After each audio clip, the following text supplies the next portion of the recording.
Hey, it's Heather here. For anybody that's a newcomer to my channel or just watching this first video, never seen me before, I typically just get on here and vlog and talk about things that I'm going through.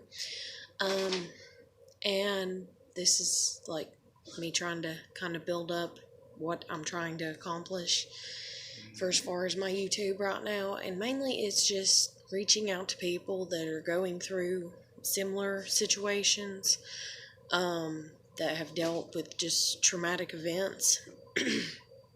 um, and I'm going to try to keep it quiet because it's past my curfew here where I live. And yes, I have a curfew where I live. Hopefully that will not exist forever because hopefully I will be moving when my lease is up and get me a new place that doesn't have some stupid curfew. But anyways, I just got on here like earlier and was trying to like talk more on a positive note about things, and that's what I'm going to try to do. From here on out, I'm going to try to be more positive. I'm going to try to keep the negativities down as low as possible.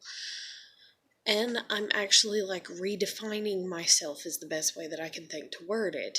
And even though I know some people may look at my past videos and may look at this, and I actually had somebody that I don't want to stir up too much negativity dealing with it or whatever.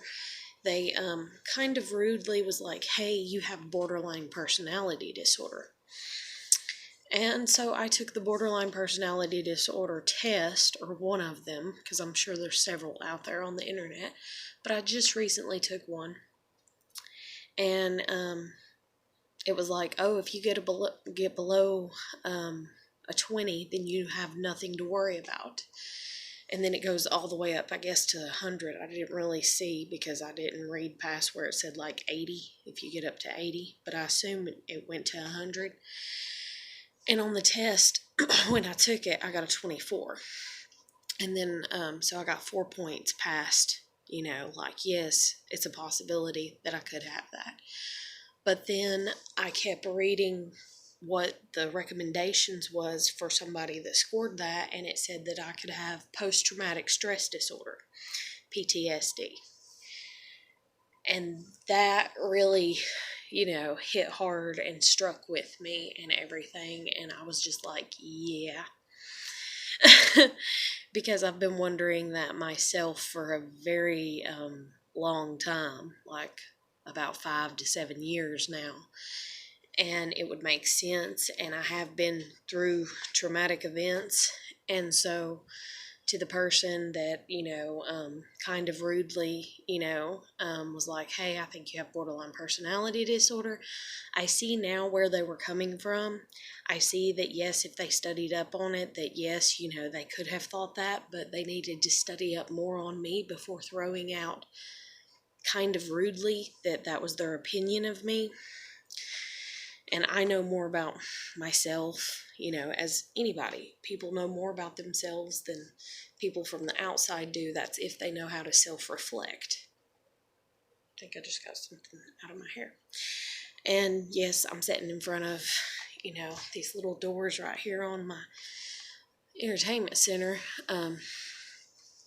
So that way maybe I could make my videos look a little bit more professional. That way it's not the background of the curtains and me sitting being lazy on the couch and stuff like that.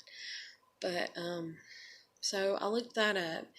And then in my YouTube feed, I was recommended a video put out by The Bright Side.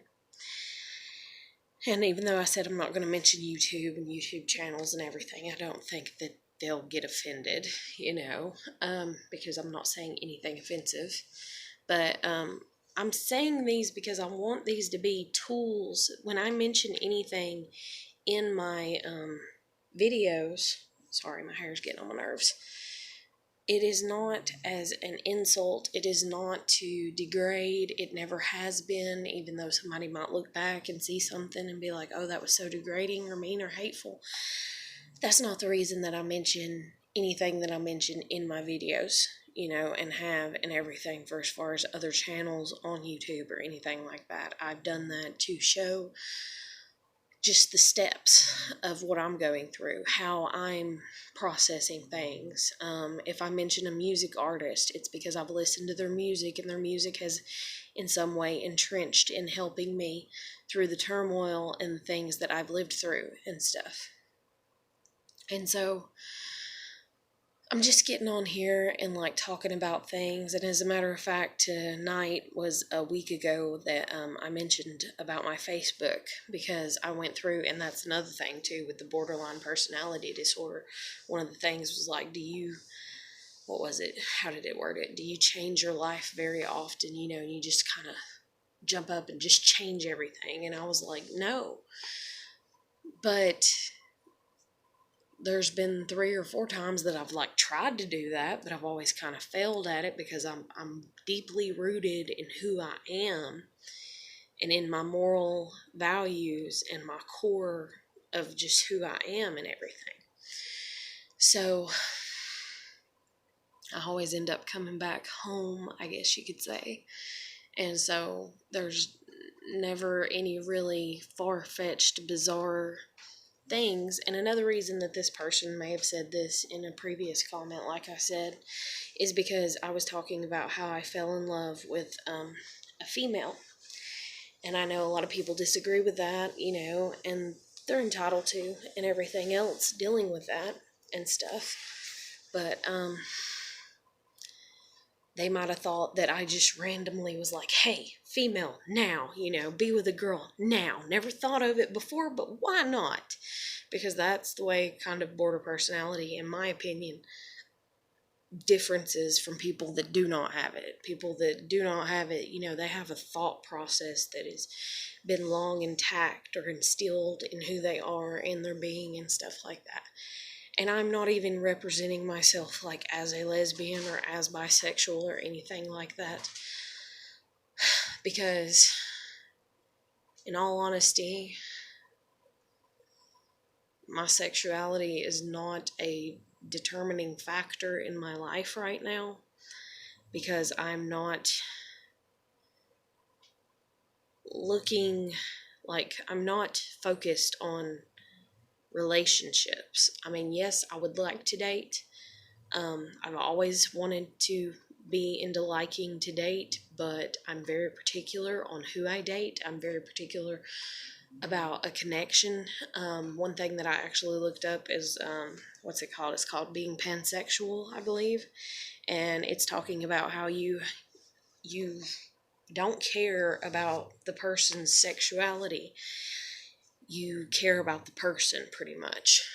And so that's kind of the way that, I guess, if you wanted to label me, maybe you could. I don't know. Because part of me, I've talked about religion and about God, and I believe in God and stuff like that. And there's a lot of people that, they come against you and they're like, you can't believe in God, if you're not straight and everything.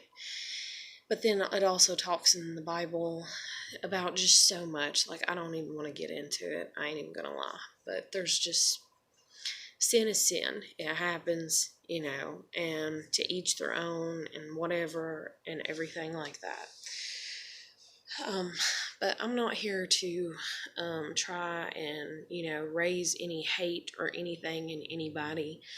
I am here to try to be a positive light for people that, are a positive source, or I don't even want to use those words, because I've heard in reference that those words, can stem from negative things. But I just want to be positive. I just want to be as positive as I can. And we'll see how well that lasts, and we'll see how well that goes. And especially since I've been labeled as battling depression, and then I wonder if I really am, or if it's just my environment, and I'm allowing my environment to impede on my life so much. And then, like I said, I watched a video just a minute ago put out by Brightside, and I don't even remember, I think I paid attention to the name of it, in all honesty. But it was talking about toxic parents and the effects that it can have on a child, and the effects that it can have on an adult child. And it was literally my life, in a nutshell, that I was listening to, about how they want to control you. They don't want you to have your own ways of going about. Sorry, I heard a thud and wanted to make sure it wasn't my neighbor, but I think it was my back hitting this. But they, what was I saying? Your parents, they try to control, they try to overstep, they try to keep boundaries and limits upon you past the age of what they're supposed to. When you are a child, yes, they're supposed to set boundaries, they're supposed to have rules, but those boundaries shouldn't involve you being part of their adult world. They shouldn't use tactics on you where they blame you for things and just all kinds of stuff. And I'm just sitting there and I'm like, oh my God, this is my life. And it said that dealing with parents like that it's a chronic disease practically, and there's no cure for it, for the toxic parenting. And at the end, it really kind of made me still want to be angry, because I'm angry from all the turmoil and everything that my parents, have caused in my life and stuff. And so it said that at the end, it said, it gave a list of 5 things, I think, or I wrote it down on the paper. Let me go grab it.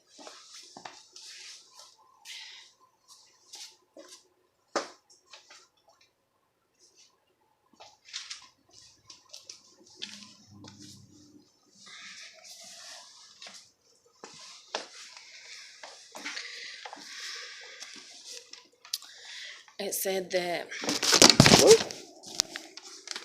really? So much for trying, but hey, first time for everything, right? It said that you have a right. You don't need to, but you have a right. Once you are of age, you have a right to live in your own house and have your own rules in your home. Your rules do not have to be based upon your family and their impeding control, that they'll try to dictate. I'm going to sneeze now. I need to dust.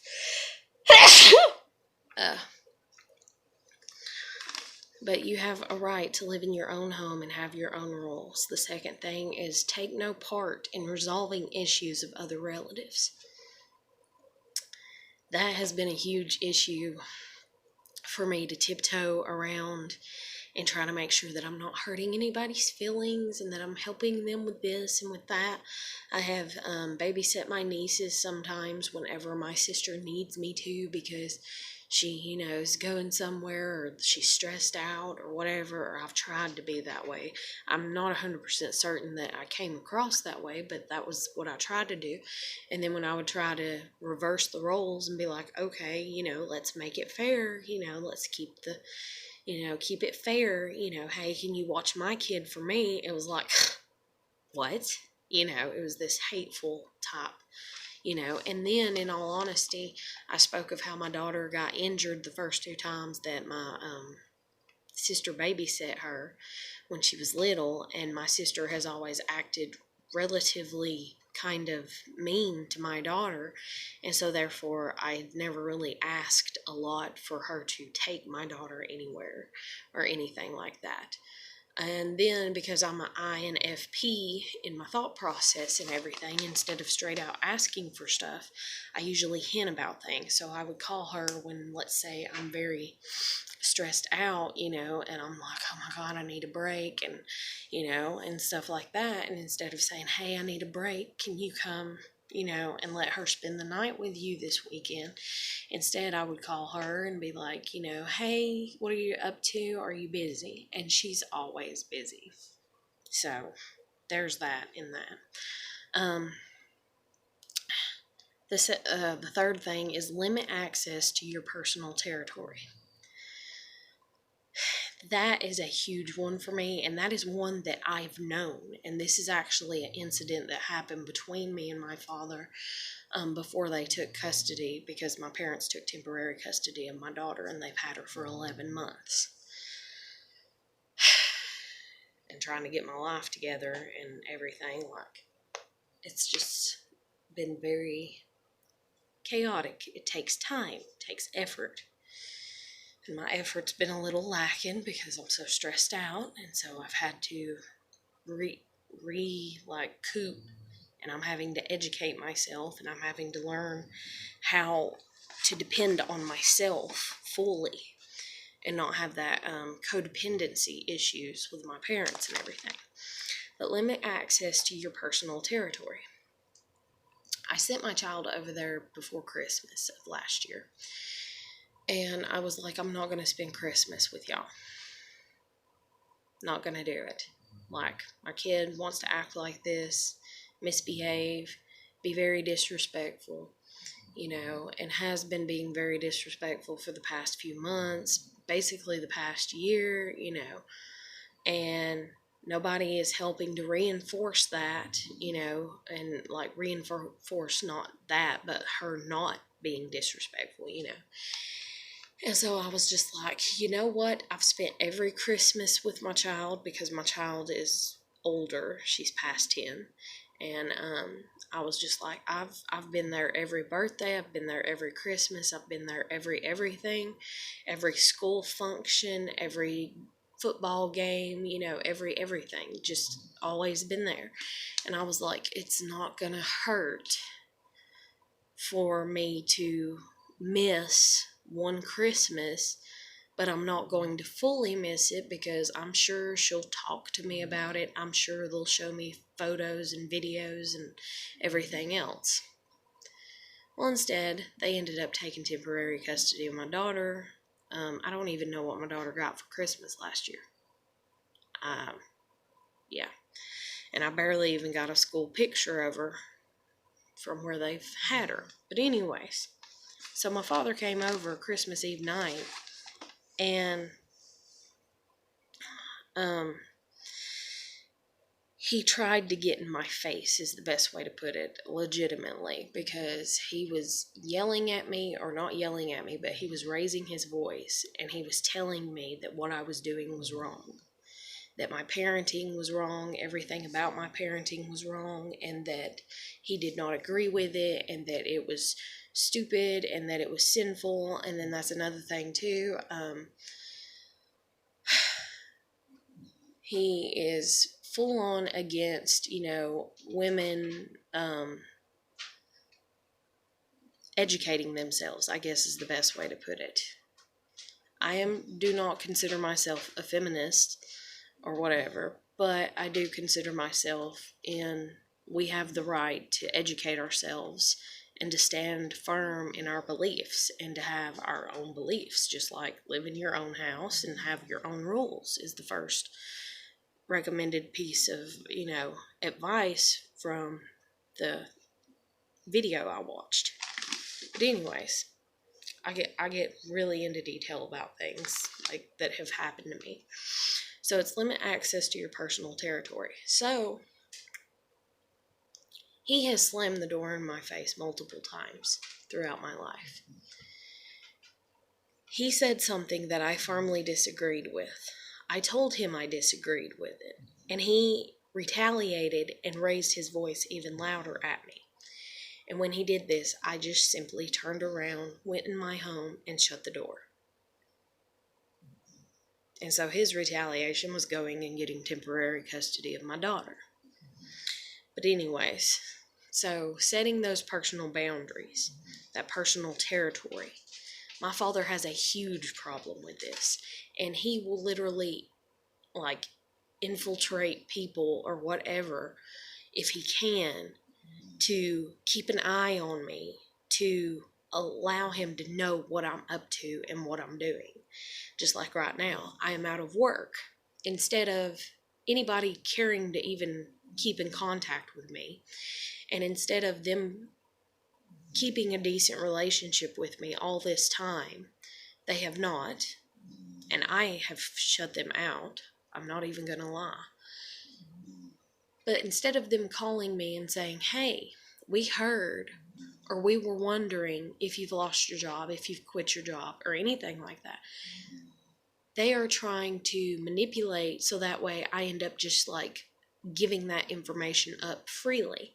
And even though I've put it out here on my YouTube freely, that's not good enough. Even if they see it through a YouTube video or vlog, that's not good enough. They want me to come to them like with this pity, like, oh, let me tell you about my life type thing. And that's another thing, just dealing with like narcissistic parents and all kinds of stuff like that. But it's just...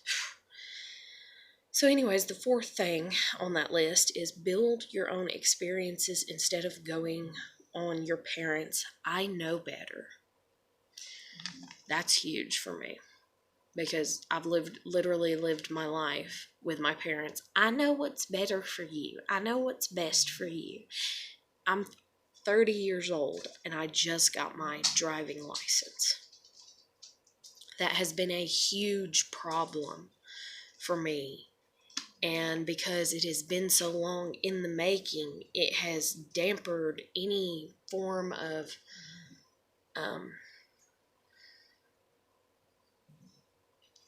like, I don't know the word I'm looking for, not ego, but like encouragement or just positive view, self-image of myself. I've literally thought, I'm a piece of shit. I'm a piece of shit because I'm not driving. I'm a piece of shit. I'm a piece of shit. I want to drive. I'm a piece of shit because I'm not driving. That has done so much to me. And now I'm like living in this fear bubble that they've created that I'm still trying to break out of. And I have to break out of it, yet at the same time I have to keep everything kind of balanced, because like it said in the video, it's like a chronic disease that there's no cure, and it's just you got to keep giving treatments. And the last two things that it gave as advice is manage your resources, your money, your time, and your effort. So put your money into what you want to put your money into. Put your time into what you want to put your time into, and put your effort into what you truly want to put your effort into. Clarabelle, sweetheart, there is water in the bowl over there. You're wanting on the bed, aren't you? Well, go get on the toddler bed over here for now, or go to the couch. My dog came out of my bedroom and she shut the door because she come out with such a thud and she can't get back in. And she's pouting and she can wait a minute. But put your money, your time, and your effort into the things that you genuinely want to put them into. This is going to be something I'm going to have to practice and get very good at very quick, because if I allow myself to go a very long time, years, if you will, and not doing this, I'm going to be very disappointed in myself. So I have to hold myself to that standard, because I'm choosing to hold myself to that standard. I have put plenty of money, even though I've not been working that much in my life. I've only worked a job for 4 years. I've put plenty of money into things that I did not want to put money into, especially in dealing with my child, because I would buy her things that I did not want to buy her. I would spend money on toys I did not want to get her because they were too expensive, and I needed the money for things dealing with myself, like getting a license, getting a car. And instead of me doing that, I would try to compete with my parents because they made it a competition.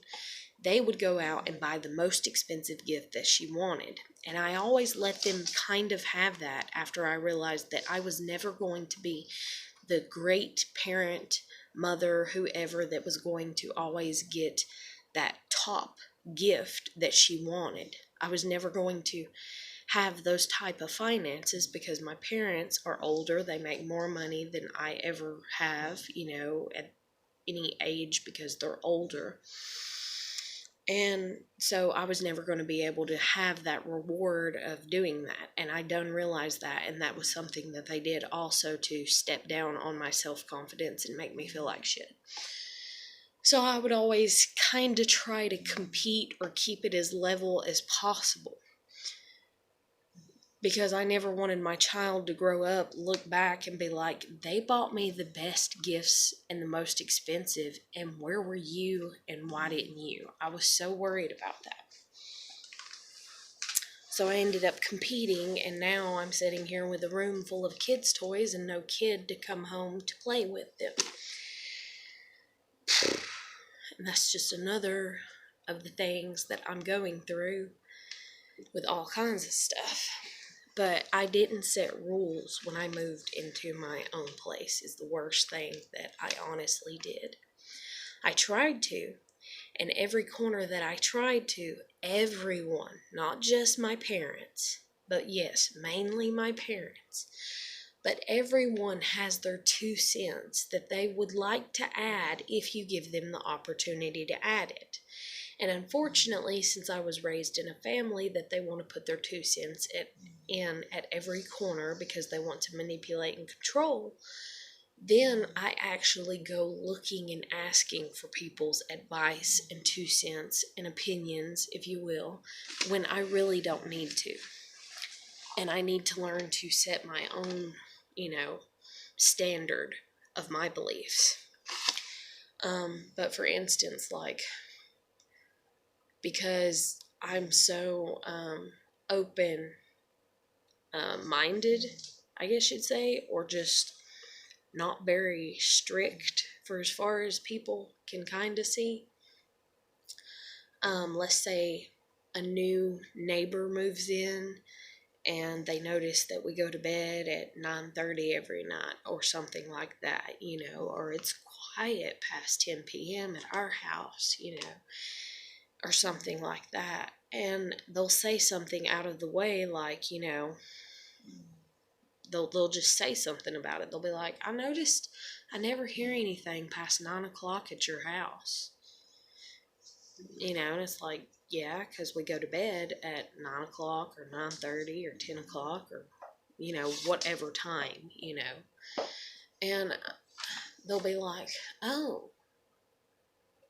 And that's when I should stop, like right there. I should just be like, and leave it. But I've always been intrigued in my mind and in learning to ask and learning to kind of kiss everybody's bottom. So I would kind of be like, why? Or why are you saying oh to that? And they'd be like, oh, I let my kids go to bed whenever they want to. And then I'm like, and then my kid overhears it half the time because my kid would be standing beside me, and then she'd be like, see, Mom? And I'd be like, so? And then she would keep on for nights and nights. And then she would, let's say, go and spend the night. Say they have a child, and she goes and spends the night at their house, and it's like, they let me stay up all night, and stuff like that. And so I would become relaxed, and I was constantly in a state of, I don't know, like just disorganization, I guess is the best way to put it, even though I still would try to remain fairly organized in my just everyday kind of life, because there's the standards that were set by my parents, like, well, your house has to be at least this clean, it has to at least have, this type of organization, or it has to at least, because I sit here and I look at my home right now and it reminds me of my childhood home. And even though my homes might always remind me to a degree of my childhood home, I'm sitting here and I'm like, why do I even have this now? I'm like looking at stuff and I'm like, I don't even like this. I used to say when I was little that I was going to grow up and never have anything like this. Because, for instance, I have an old coffee table. And it has, it was just like $10 at the fucking store at the thrift shop. Or 15. But it's an old coffee table. It's nicked, it's old and beaten up and everything, but it has doors. And the doors are, very decorative. And even the poles or the stands or whatever you want to call it, the legs of it are, they're not smooth. They're very encarved and everything. And so there's all these nooks and crannies and stuff like that. And when me and my sister were little, it was one of our jobs to help clean the nooks and crannies of the furniture, because we just had to. It was like our dusting responsibility. And then because everybody smoked in our house when we was kids, and so the smoke would build up in it, and it was nasty and tar and all kinds of stuff. And I remember taking toothpicks and Q-tips and all kinds of stuff and just cleaning. And I was like, I'm never going to have something this hard to clean, because I don't want to waste my time cleaning, But then there's kind of a little bit of a religious background there with me too, because there's the saying that idle hands are the devil's play toy. So if you're not staying busy and you're just sitting idle, then you're going to end up sinning, is what it means. But then again, we all have sinful behavior, so it's kind of like, just balance, and you've got to find your own balance. And it's really hard to do that when you're coming from a family like I am, and they've tried to control your balance and say, this is what you can do, this is what you can't do. Mind me, obey me, listen to me. You're too stupid, you're not smart enough, you're not pretty enough, you're never going to accomplish that, you're not capable of that, you're not capable of, all kinds of things. In all honesty, I think that's another thing too, is that my parents did not believe that I had the capabilities to work jobs as well as I have, to have paid rent as well as I have, and to keep a place, a home, for 4 years as well as I have. So that's one of the other things. And the very last one is choose your personal interests over those of your parents. That's a big one for me, because I've always tried to put them ahead of me because I was taught to. And that's even like me trying to graduate from high school and hearing my father say, well, I guess I'm going to have to sell my motorcycle so I can pay for her to graduate, because I didn't think she was going to graduate on time. That was him making a voiced statement as to what he was thinking of doing, because he didn't know what else to do, but also just disrespectfully, putting the responsibility on my shoulders. I was 17. I was not permitted to drive. I was not permitted to learn to drive with anyone, friends, or whatever. I was actually discouraged from 2 friends that were like, hey, we'll teach you to drive, we'll help you. I was discouraged from my grandmother and my father to not do that, not take part in that. I mentioned that maybe I should call my cousins and get them to pitch in and help, and I was told that they would not do that they did not care about me, that they did not care about any of us, and that we were the goody two-shoes side of the family that, always got help from my last living grandparent. And so therefore my cousins hated me. I've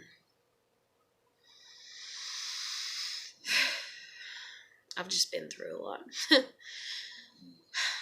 Lord have I.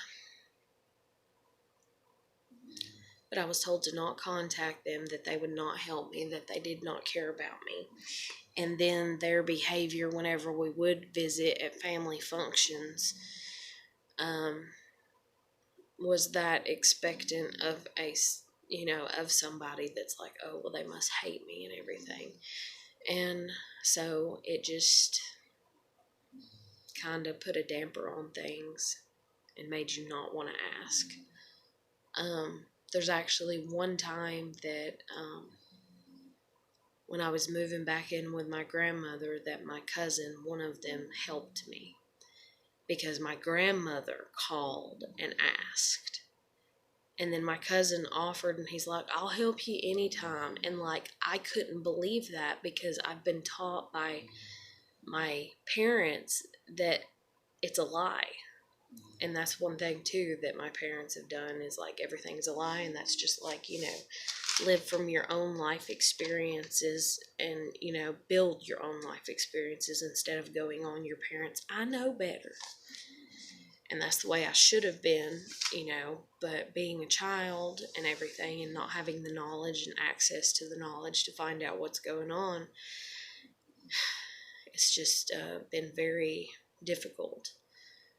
And in all honesty, my father's actually the one paying for this phone. I do not have internet access other than through this phone. And there might come a day that I might not have a phone, so if there ever comes a day that I mean to shoot, videos and upload them and I'm not, then that means that I do not have the money to get my own phone at that moment, and when I do, then I will start back up and everything, if that happens to occur, because maybe he might find out I'm shooting these videos and he might be very, very, very angry, very discouraged. Then again, he might actually ponder what I'm talking about, and he might actually come to some realizations, and even some realizations about his relationship with his parents and my mother with her parents and everything. But I'm just very tired of the amount of disrespect that I've received, and battling like depression because of living in depressed situations.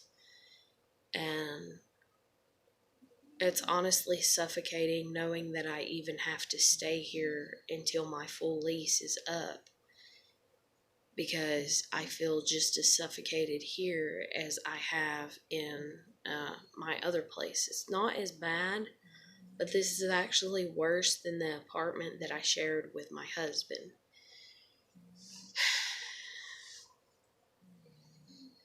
And then that's another thing too that's been in the back of my mind is I do have a husband, but we've been separated for almost 6 years. We do not speak. We do not talk.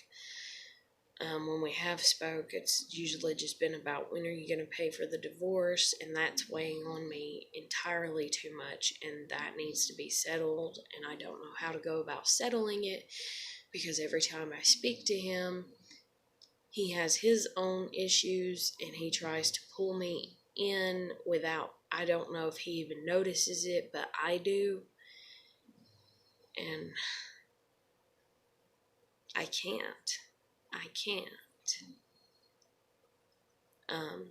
He left us, and he never cared to come back. He never cared to fix things. What do you do with that? Do you respect that? I think not,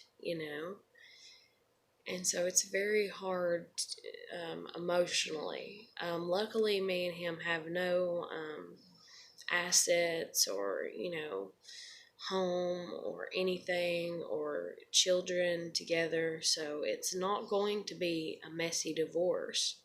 It's going to be very simplistic, very just cut straight down through the center, if you will, and that's it. But the emotional ties, it's like he wants me to fix him, and he wants me to guide him emotionally and fix him emotionally, and yet in the process of me fixing him emotionally, also allow myself to be the punching bag for him. And that's even like my parents. I was the punching bag for them. Now my child's probably, unfortunately, getting that taken out on her, since she is living up under their roof at this moment in time, which scares the crap out of me. And nobody is helping me. Nobody's going to go and buy me a car that I know of, and then even if they do, I will always wonder why, what's your, and that's the thing too, is what is your sacrifice? What do you have to sacrifice because somebody did something for you? And so I really want to come from a place of doing everything myself, even though, yes, it was a friend that let me borrow their car, to go and take my driving test with, and I'm so very appreciative towards her. Like, she really don't even know. Like, she couldn't even fathom how appreciative I am, and how appreciative I am of her unbiased attitude towards me. under the circumstances of my life and under the circumstances of her life and the things that are different about us. But I'm very grateful for her doing that for me. But not so grateful that I'm willing to risk myself. And that is the biggest thing that I have to learn and I have to keep. And that's the biggest thing that we all need to learn is, yes, it is okay to be grateful and appreciative for the good in your life, but not to the point of sacrificing yourself. And that has been the biggest thing that I've done for 30 years is, sacrifice myself. And that's the thing that I'm kind of racking my brain about right now is it's like I'm not very well off financially. And I'm sitting here with a busted ankle from 3 years ago that is still like my leg right now. My femur bone feels like it needs to pop and like crack, but like not in a normal place, like right in the middle of it, like it needs to break is how it feels. It's like it's so much pressure. And I don't know what to do about that. And even though I've thought about, GoFundMe pages and stuff like that, because I know if I go to the doctor, even though I'm out of work, and even though they're supposed to have, I'm not even sure what it's called, that I don't know what the act is or whatever, where you can be like, I don't have the money to pay this, and they're supposed to turn it over and everything. And then with Trump and the way that he's done everything with healthcare and all this, I have no idea what the deal is with healthcare. All I know is that I was not able to get on Medicaid, and they were trying to make me even start paying for my kid being on Medicaid. Hush.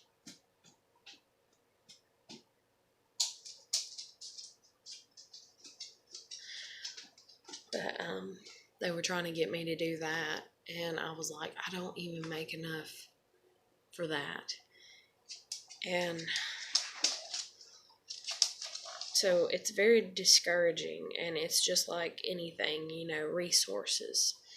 And it's like people that have worse lives than me, it's a limit of the resources. And when you don't have the proper resources to reach out, and even though I could put up a GoFundMe page, possibly, who would help? Who would pay my medical bills to find out what's wrong with my ankle and why it's messing up my leg? Or did I fracture my leg too? And I just, like it was a slight fracture, but it's enough for me to feel it because there's something going on, or else it's my sciatic nerve leading up from my ankle and it's being damaged because of pressure or something. I don't know. All I know is my ankle's fucked up. And then even at that, it's resources again, because I fell on a piece of PVC pipe that's out here where I live. And technically that would be on my landlord, and that would be on her homeowner's insurance or property or whatever, for her being the landlord and over it. I've mentioned it to her several times, like 3 or 4 times when it first happened, like within a year of it happening, that, I fell out here on PVC pipe. She wouldn't say nothing, because who would? We live in America, in today's world, it's like step on the little people, fuck them, don't do them right, be disrespectful, don't give a shit, step on them, and keep on moving. And it is honestly sickening. And then this is where depression sets in, is because you don't have the resources. And so if I were to try to turn it over still after all these years, and everything, then it's going to be like, well, this and that, and that and this, and then attorneys and lawyers and everything. And that's the thing too about getting out of here, and the way that she's acted real hateful towards me. And the way that I've noticed everybody that's ever moved out from here, she's always like, oh, I had to take them to small claims court. So I'm sitting here and I'm like, even if I pay everything, and even if I don't and can't at the time, not that I don't, but I can't at the time when I go to move out, I've seen the outcome with other people. And when she gets mad with them, and when she gets frustrated with them, and it doesn't take a lot for her to get mad or frustrated, because it's that, that superior, that, that dictatorship type kind of, I don't know. It's that control. It's that, you're higher up status wise is the best way to put it. Her status is above mine. She is the landlord. I am the tenant.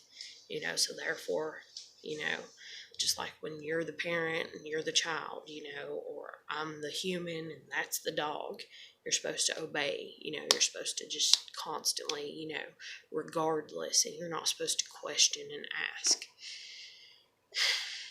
And it's absurd. And so it just keeps kind of, circling back around and everything. And it's just like, Lord, help me. But,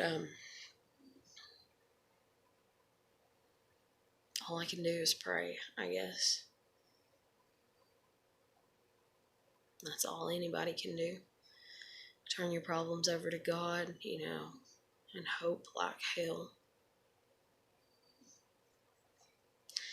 But I'm going to end this video here. So for anybody that wants to follow my journey, whatever, or what you can follow of it and everything, and we'll see how good I stick with everything that I'm going to try to, and I'm trying to better myself, and I'm trying to do right by me, and yet still manage life and personal relationships and all kinds of things like that.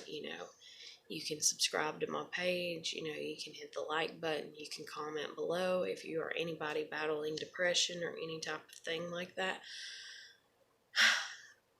If you need somebody to talk to and you feel like you can't talk to other people because they're not an average Joe, I guess you'd say. And if you watch my video and you're like, she seems kind of, like that, like an average Joe, then you can hit me up and you can talk to me. You can write me on here, and it may take me a while to get to it. You can leave it in the comments, or you can hit me up on my Facebook Messenger and talk to me through there. I'm all about, the value of life, I guess is the best way to word it. And so, even though I have had suicide attempts in the past, the last one was 5.5 years ago when my husband left me. And even though I have had suicidal thoughts and, I still kind of spiral that way, I'm just putting up the don't, the stop. Stop thinking about it. Don't think about it. Don't go there. Don't even feed that energy, or that mentality, and just stop. Just shut it off, And so hopefully things will go good for as far as that. But do not think that you cannot talk to me if you see that I'm somebody that you may want to talk to and reach out to, because I know what it's like to feel like you're reaching out and nobody gets it. Nobody understands. So, yeah, I'm here for you. And other than that, I'm going to let you go, and I'm going to end this. And so I'll catch you later, and I hope you have a great day, a great night, and I hope that you're doing well and staying healthy and staying as positive as you can. Keep your head up. You've got this. I'll catch you later.